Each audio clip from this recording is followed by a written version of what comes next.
world that never stops scrolling, the most radical move you can make is to stop. We live in an age of constant connection. Every ping, every scroll, every notification pulls at our attention. But here's the paradox. The more connected we are, the more disconnected we feel from ourselves, from others, from presence. This is why digital detox is no longer a wellness fad. It's becoming the ultimate superpower. Today, let's explore what it really means to disconnect.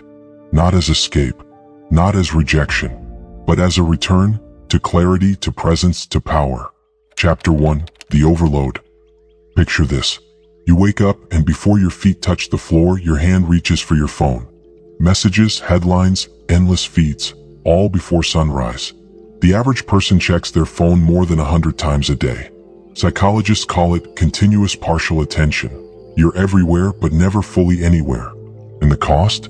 Restlessness, scattered focus, a mind that feels wired but tired. Now imagine starting differently. Waking up to silence. No screen, just breath, just presence. Even a single phone-free morning can feel like reclaiming a piece of yourself.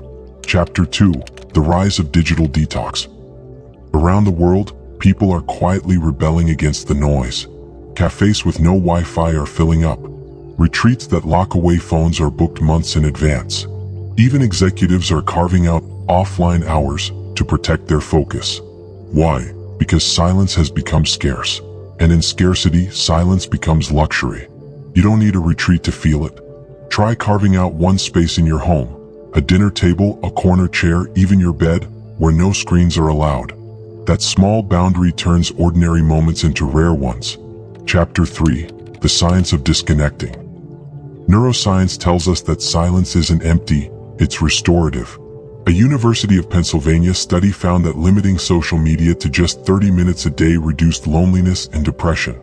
Other research shows that even 2 hours of silence can stimulate growth in the hippocampus, the part of the brain tied to memory and learning. You can feel this in practice. Step outside without your phone. Walk slowly. Notice the air, the sounds, the rhythm of your own steps. That simple act of being offline, even for 20 minutes, resets your nervous system in ways scrolling never will. Chapter 4, Boundaries as Power. In 2025, digital boundaries are no longer just a wellness trend, they're a survival skill. With nearly 28% of adults online almost constantly and younger generations exceeding that rate, the cost of hyperconnectivity is becoming clear. Anxiety, burnout, and a loss of presence. Think of boundaries not as walls but as gates. Every time you silence a ping, every time you step away from the feed, you're not closing yourself off, you're choosing where your energy flows. You don't need a full detox to feel the shift. Start with a digital sunset. Power down your devices an hour before bed. Let your body remember what it feels like to rest without blue light and buzzing alerts.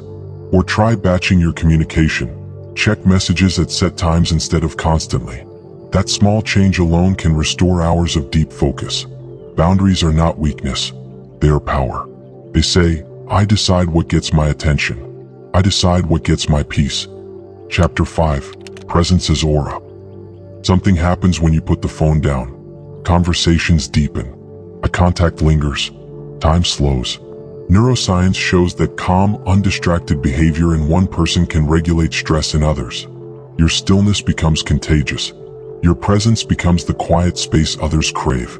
You can practice this anywhere. Before entering a room, take 3 slow breaths. Drop your shoulders. Leave your phone in your pocket. Notice how people respond differently when you arrive with calm instead of distraction. Final reflection. Digital detox is not about escape. It's about choice. In a culture addicted to noise, the ultimate power move is disconnection. Not forever. Not as rejection. But as a deliberate return to clarity, to focus, to yourself. Because when you choose silence over noise, presence over distraction, you don't just unplug from devices. You plug back into life. So the next time you feel the pull of endless scrolling, remember this. The real power move is not in the noise, but in the silence you choose. If this message resonated with you, take a moment to support the journey. Like this video, share it with someone who needs the reminder, and subscribe for more calm, aura-driven insights each week. Because together we're building a space where stillness isn't weakness, it's strength.